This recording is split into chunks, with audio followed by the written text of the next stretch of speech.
What would you like your legacy to be? Professionally, apart from my children and their children, I would want to have my poetry read and appreciated on paper as long as there are words in paper. It would make me very happy on my deathbed to believe that in 1,000 years someone would actually open a book and read one of my poems.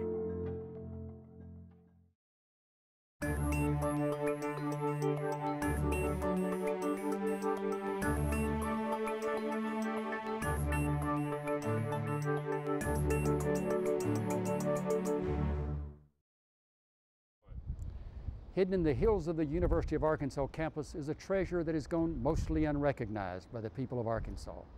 His name is Miller Williams, and he has written, edited, or translated more than 30 volumes of poetry, literary criticism, and fiction. He became a professor of science, then quite unexpectedly, a professor of literature. He is a man who participated in sit-ins during the Civil Rights Movement and was the inaugural poet for Bill Clinton in 1997. But more than anything, Miller Williams is a man who has contributed to the canon of contemporary poetry. His poetry is a fusion of science and philosophy that is expressed in a plain-spoken style that is accessible to all readers. He was described once as the Hank Williams of American poetry, because while his poetry is taught at Princeton and Harvard, it's read and understood by squirrel hunters and taxi drivers.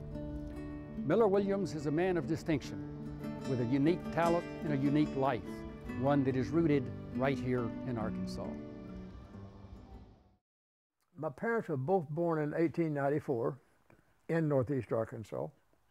They both grew up on farms. They each had a high school education only, which of course, as I think everyone knows, is the equivalent at least of a college education today. They were also extremely and consistently liberal. They were feminists, believed in socialized medicine, were in almost every instance pacifists and integrationists. My father was a union organizer. He was one of the founders of the Southern Tenant Farmers Union. Southern Tenant Farmers Union, one of the great social movements during the Depression era. Yes, it was a union of sharecroppers who were almost white slaves. They not only earned their rights through this unionization, but it was America's first integrated union. And that has always been a medal on the lapel of my father in my heart.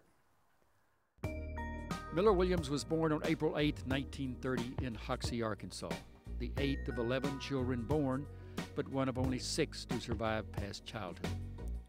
His father, Ernest, was a Methodist minister, and his mother, Ann Jeanette, cared for the children.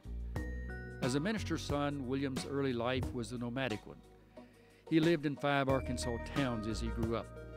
As a boy, Williams was a member of the Life Scouts, studied the international language Esperanto with his father, and wrote poetry under the guidance of his mother.